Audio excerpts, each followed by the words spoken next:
Hi, hello, welcome to Lavi's The Shades. Learn with Lavi Art Tutorials.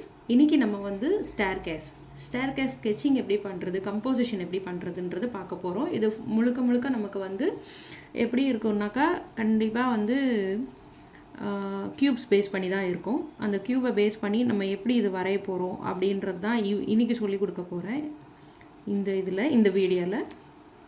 So இதை first start பண்ணுறதுக்கு முன்னாடி எப்போவுமே 2 parallel lines base பண்ணி தான் இருக்கும். ஸோ இந்த பேஸ் பண்ண parallel linesக்கு வந்து நான் வந்து இப்போ வந்து ஒரு க்யூபை ட்ரா பண்ணிக்கிறேன் பாருங்கள். இது மேபி ஃபஸ்ட்டு ஸ்டெப்பாக நீங்கள் கன்சிடர் பண்ணிக்கலாம். இந்த ஸ்டேர்கேஸில் வந்து ஃபஸ்ட்டு ஸ்டெப்பாக நீங்கள் வந்து கன்சிடர் பண்ணிக்கலாம். ஸோ இப்படி தான் இருக்கும் க்யூப். இந்த க்யூபை பேஸ் பண்ணி அடுத்த க்யூப் இப்படி தான் நம்ம வந்து வரைய போகிறோம்.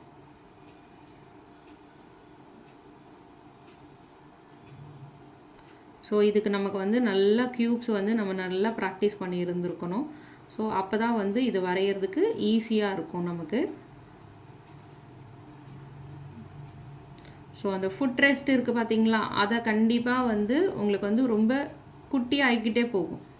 நமக்கு மேற்கொண்டு மேலே போக அந்த ஃபுட் ரெஸ்ட் வந்து ரொம்ப லீன் ஆகிக்கிட்டே போகும் உங்களுக்கு. ஸோ அதை தான் நம்ம கவனித்து ஒர்க் பண்ணணும். ஸோ இது ஒரு விதமான ஒரு ஆங்கிளில் நம்ம பார்க்குற ஸ்டேர்கேஸ். ஸோ இப்போ வந்து நான் ஃபஸ்ட்டு ஸ்கெட்ச் போட்டுட்டேன், அதுக்கப்புறம் டார்க்கன் பண்ணிட்டேன் உங்களுக்கு.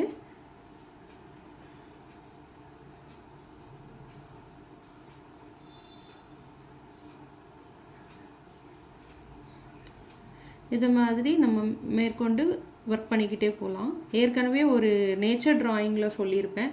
அந்த ட்ராயிங்கில் பார்த்தீங்கன்னாக்கா உங்களுக்கு வந்து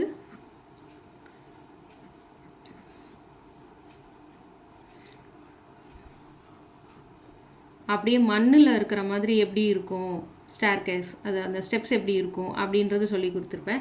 இது வந்து அந்த சைடில் இருக்கிற ரெயிலிங். ஸோ இது வந்து இதுக்கப்புறம் நம்ம டிசைனிங் பண்ணுறது இது என்ன வேணாலும் பண்ணிக்கலாம். பட் பேசிக்காக வந்து இந்த ஸ்டெப்ஸ் வந்து இப்படி தான் ட்ரா பண்ணணும். இது வந்து பேசிக் ஸ்கெட்ச். இதுக்கு அடுத்து வந்து கொஞ்சம் நம்ம வந்து டேர்ன் பண்ணுற மாதிரி ஒரு ஸ்டெப்ஸு ட்ரா பண்ண போகிறோம். இது வந்து நான் கூகுள்லேருந்து தான் வந்து இதோட ரெஃபரன்ஸ் எடுத்திருக்கேன்.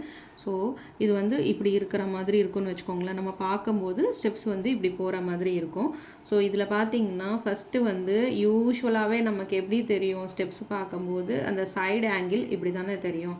ஸோ நீங்கள் வந்து அதை தான் ஃபஸ்ட்டு ட்ரா பண்ணிக்கணும். நீங்கள் லைட்டாக ட்ரா பண்ணிக்கோங்க. நான் உங்களுக்கு புரியறதுக்காக நான் வந்து டார்க்காக ட்ரா பண்ணியிருக்கேன். ஸோ இப்படி parallel lines வரும். இதில் வந்து எது வந்து அந்த ஃபுட் ரெஸ்ட்டோட ஏரியா, எது வந்து ரைசிங் ஏரியா அப்படின்றது நீங்கள் வந்து கொஞ்சம் பார்த்து கவனமாக ஒர்க் பண்ணணும். இது வந்து ஃபுட் ரெஸ்ட் ஏரியா. ஸோ இப்படி இருக்கும். ஸோ இந்த இடத்துல வந்து உங்களுக்கு வந்து டேர்ன் எடுக்குது அப்படின்ற பட்சத்தில் இப்படி இருக்கும்.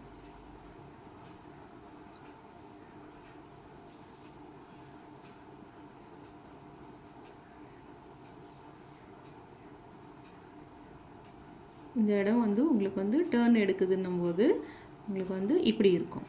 ஸோ இங்கே ப்ராடாக இருக்கும், இங்கே போக குட்டியாக இருக்கும். ஸோ நீங்கள் அதுக்கேற்ற மாதிரி ஒர்க் பண்ணணும். இது வந்து ரெய்ஸ் ஆகிறக்கூடிய ஸ்பாட்டு, அது வந்து ஃபுட் ரெஸ்ட்டு. ஸோ இப்படி ஜஸ்ட்டு வந்து ஒரு குட்டி ஷேடிங் பண்ணால் உங்களால் ஈஸியாக வந்து நான் என்ன சொல்ல வரேன்றது புரியும். அதுக்காக தான் ஷேடிங் பண்ணுறேன்.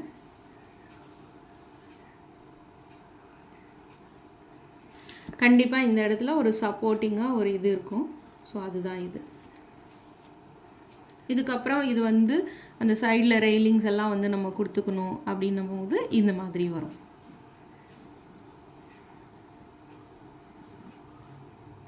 ஸோ இது ஒரு ஜென்ரல் ஸ்கெட்ச் தான். அகெயின் வந்து இன்னொரு ஆங்கிள், அந்த ஒரே இதுக்கு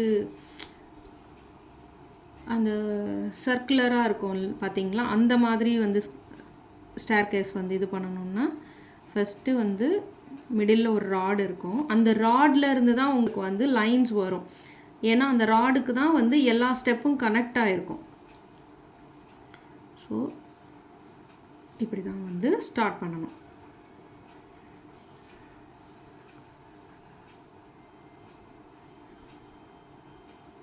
இந்த ராடுக்கு வந்து கனெக்ட் ஆகிருக்கும். ஸோ அது எப்படி கனெக்ட் ஆகிருக்கும்னா சர்க்குலர் ஷேப்பில் தான் கனெக்ட் ஆகிருக்கும். அகெயின் நான் வந்து ஃபுட் ரெஸ்ட்டுக்கு வந்து ஷேடிங் பண்ணலை. அந்த ரைசிங்க்கு மட்டும்தான் ஷேடிங் பண்ணுறேன், உங்களுக்கு ஈஸியாக புரியறதுக்காக தான்.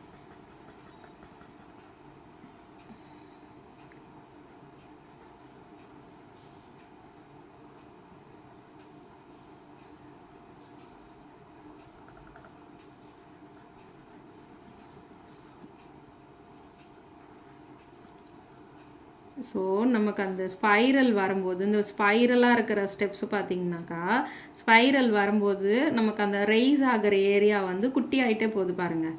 ஸோ நமக்கு வந்து அதோட விசிபிலிட்டி வந்து கம்மியாயினே போகுது. அதுக்கப்புறம் பாருங்கள் ஸ்டெப்பே இருக்குது, அந்த ரெயிலும் இந்த ஸ்ட்ரைட் ராடும் தெரியாது, அந்த ஸ்டெப்பும் அந்த ரைசிங் பார்ட்டும் தெரியாது. அகெயின் இப்படி மாறிக்கிட்டு போய்கிட்டே இருக்கும். ஸோ இது வந்து டைரெக்டாக பார்த்து வரைஞ்சாலும் ஓகே, இல்லை நீங்கள் வந்து நிறைய ரெஃபரன்ஸ் கிடைக்குது. நானும் கூகுள் ரெஃபரன்ஸ்லேருந்து தான் பண்ணுறேன்.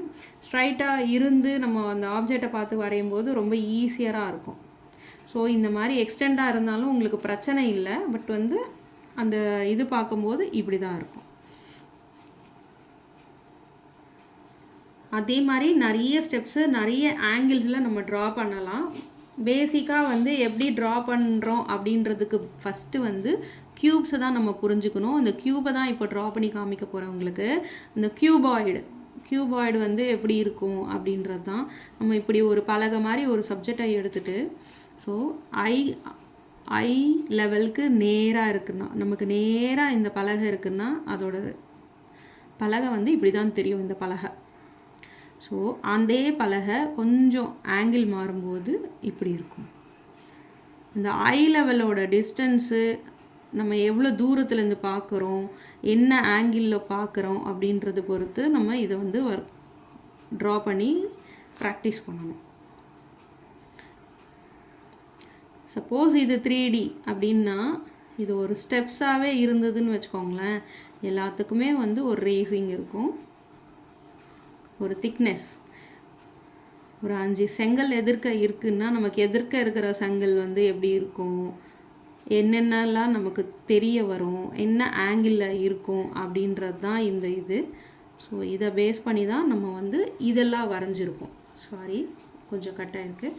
ஸோ இதை மாதிரி ப்ராக்டிஸ் பண்ணிட்டு தான் இது பண்ணியிருப்போம். ஸோ நிறைய ப்ராக்டிஸ் பண்ணுங்கள், நல்லா ஒர்க் பண்ணுங்கள். ஏதாவது டவுட் இருந்ததுன்னா கண்டிப்பாக கமெண்ட் செக்ஷனில் கேளுங்க. தேங்க்யூ.